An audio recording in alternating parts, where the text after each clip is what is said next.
Hey all, welcome back. In this video, we'll continue to discuss on step 4, 5, 6, which is get credit risk information, calculate default probabilities, and finally computation of CVA and DVA. In step 4, let me write it on my screen. In step 4, get credit risk info, meaning we are gathering the CDS spread information. Let me explain what is CDS spread. CDS spread is like an insurance premium that we pay to protect against our counterparty defaulting, and it tells us how risky they are. Example: suppose if all our counterparties, if we are well known about them, and if we have the CDS spread information, then we can use it. Example: 120 basis point or 150 basis point, etc. If not, we look at it similar company spread, example same industry and rating, and we take average of CDS spreads. Example, for the same industry and rating, suppose we have 100 basis point or 200 or 300 basis point, then we take the average of it. 100 plus 300 is 600, just 200 basis point, I take it as a CDS spread. And suppose if we do not have any data, then based on bank suggestion, we take the default basis points, either 150 basis points or etc. So this CDS spread information is really helpful to calculate default probabilities like hazard rates and the survival probabilities. So that is why this step is important. And once we gather the information of CDS spread, then we do this step 5, which is calculate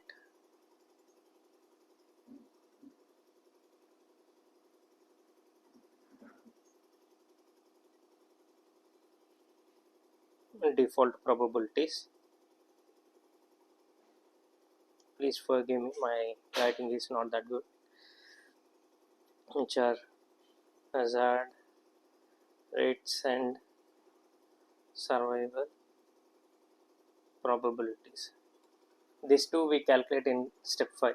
Let me explain what is hazard rate first. Hazard rates are like, odds of our counterparty defaults at each check-in date, and survival probabilities are that chances are that our counterparty do not default up to that date.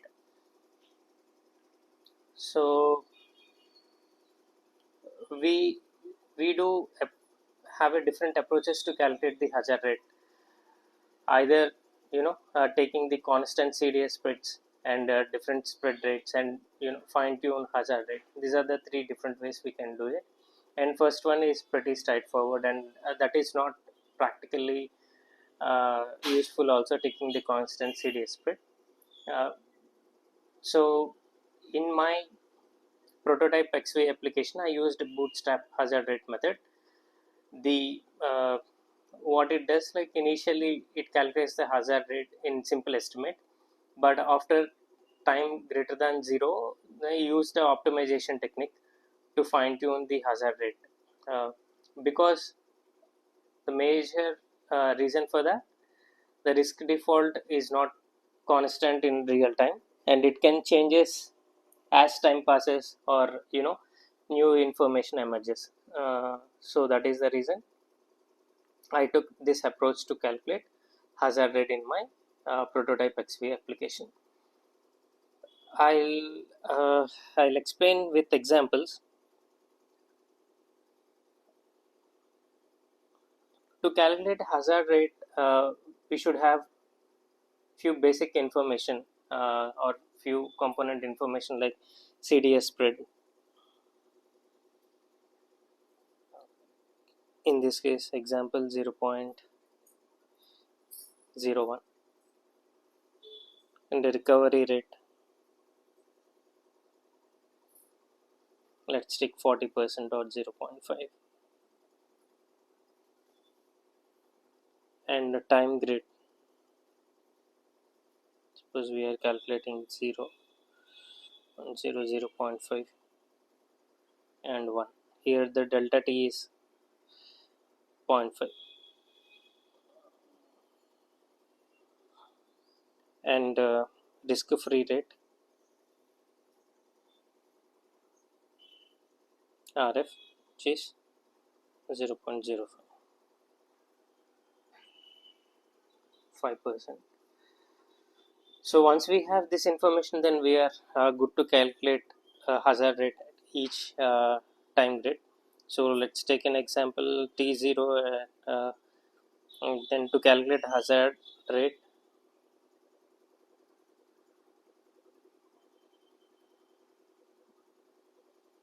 equal to CDS divided by 1 minus recovery rate. Here the CDS in our example 0.01 and 1 minus 40%, which is 0.4, equal to 0.0167. So survival rate, survival probability, even survival probability also having some equation or a formula to calculate it, and it's like I mentioned before, it's a likelihood that our counterparty will not default up to the certain time, right? Survival probability. So to calculate this, then we use the survival probability formula, which is STI minus 1 into exponential of minus hazard rate, H1 is hazard rate, into delta T. So this is the formula that we use to calculate the survival probability, and STI minus 1 is initial survival rate.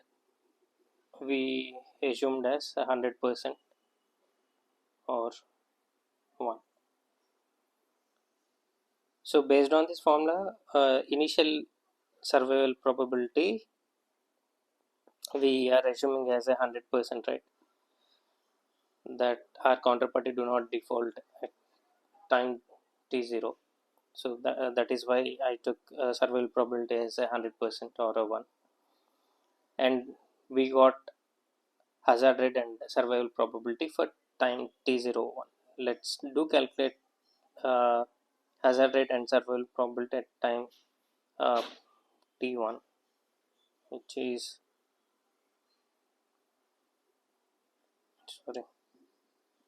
t0.05. So here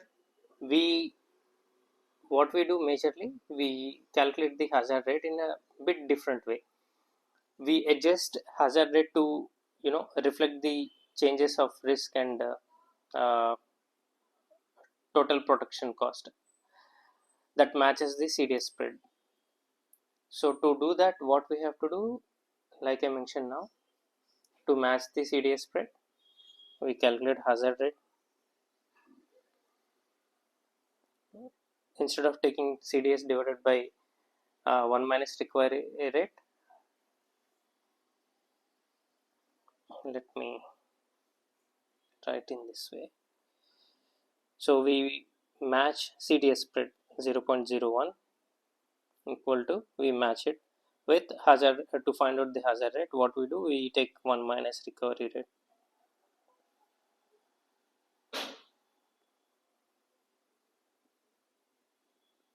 into H1. If you say this is simply mathematical way to represent, we are taking just 1 minus recovery rate, this recovery rate to here, this side, and we are matching with the CDS spread, and apart from that we also multiplying the exponential of minus RF, which is risk free rate, into delta T. This is what we are doing here. So reason for that is like it is the discounting factor. Okay, so after we do math, here like 0.01 equal to 0.6, we don't know hazard rate at 0.05 or hazard rate 1, this is the 0, and into exponential of risk free rate. We already know risk free rate is a 0.05 5%, and we know the delta t and each change in the 0.5. So after substituting it, exponential of risk free rate 0.5, after we calculate 0.01, and finally h1 become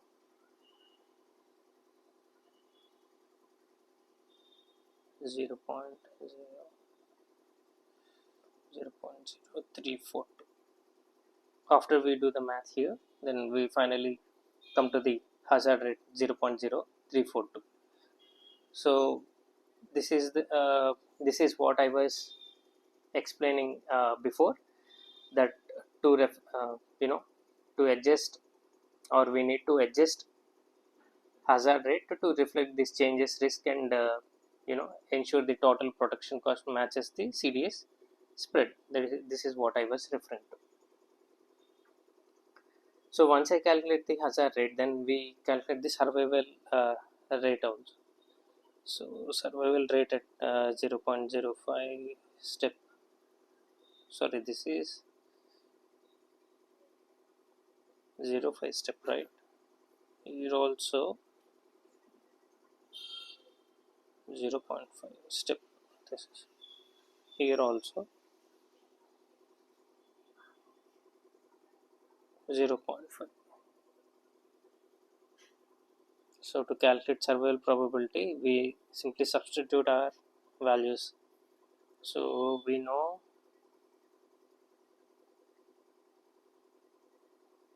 S minus ST minus 1, which is before here it is a 1%, 1 or 100%, 1 into exponential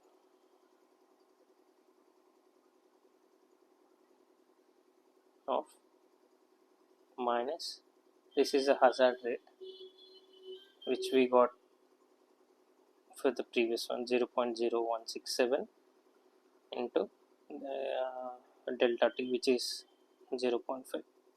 After doing the math, then we are going to get 0.9917. This is the survival rate at 0.5 time. And to calculate further T1, here we do take one more additional step. We take the integral of survival probabilities, and we take that into consideration to calculate while calculating the hazard rate.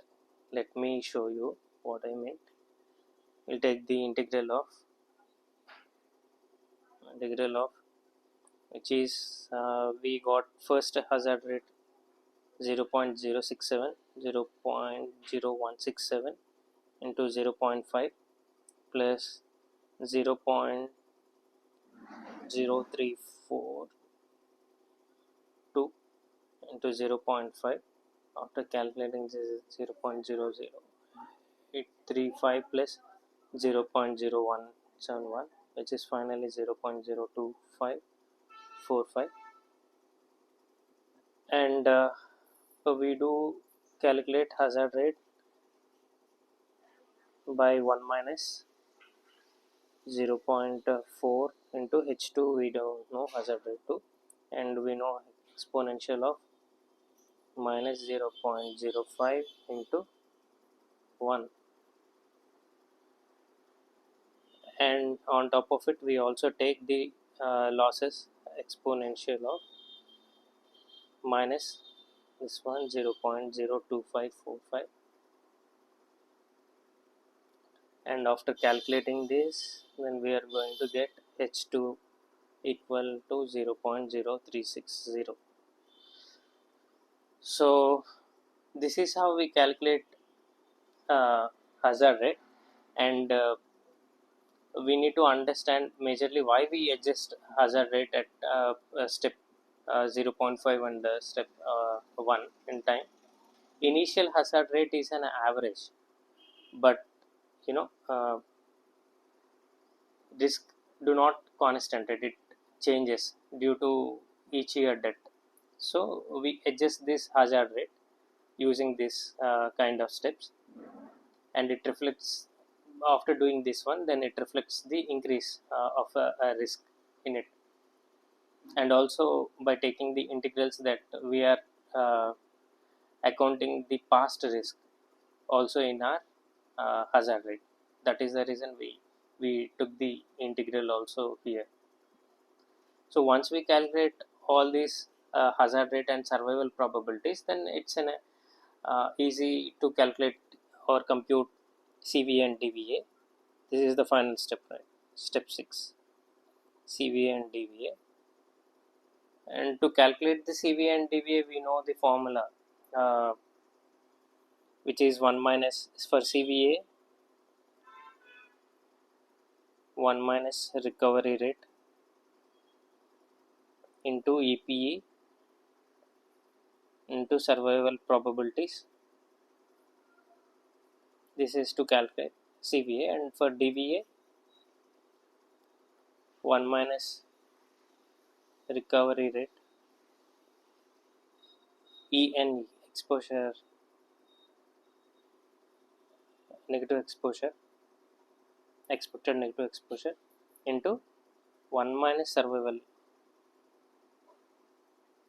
1 minus survival probabilities. Sorry, here with the discount factor, here also discount factor. So we know how to calculate each specific parameter inside our CVA and DVA formulas, right? Recovery rate we know, and the EPA also. In other video we saw how to calculate expected positive exposure and negative exposures. And survival probability in this video, then we saw how to calculate the survival probabilities. And the discount factor is simple of exponential of risk free rate. So once we substitute all this information in this formula, then we can calculate CVA and DVA values. I'll show you few example. Let's take an example. For imagine we are calculating CVA for different timelines, 0.25, 0.5, 0.751, etc. And I'll show you for 0.25, and I know my recovery rate is 0.4, and my expected positive exposure is, suppose let's take 10,000 rupees, and into survival probability for 0.25, let's imagine 0.9938 into discount factor. This is exponential of risk free rate, right? And let's take example 0.9876, and after we do the calculate, then we are going to get this much loss at time 0.25. And let's to calculate the same thing for 0.25 another time period, and same thing 0.6 into, we take here as expected positive exposure, which is 55,000. Let's imagine I'm just taking all random numbers to calculate and show you the calculation of CV and DVA, and 0.9753, and here let's imagine 32,183. So after we calculate the CVA for each time or each point in a time, then we do simply summation of all these values to get the total CVA. What I do, I simply calculate VA plus 32, 183.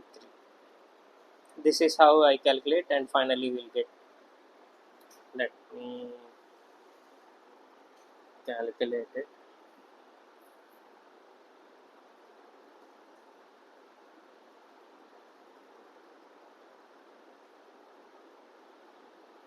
32,183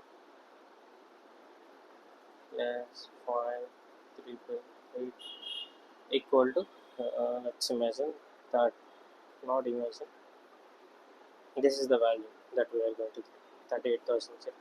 So this is how we calculate the CVA and DVA calculation, and this is really important to finally calculate the XVA. In further videos I'll explain how to calculate few other components, collateral valuation and FEA. These are all components I'll going to explain, and also I'll walk you through prototype XVA application.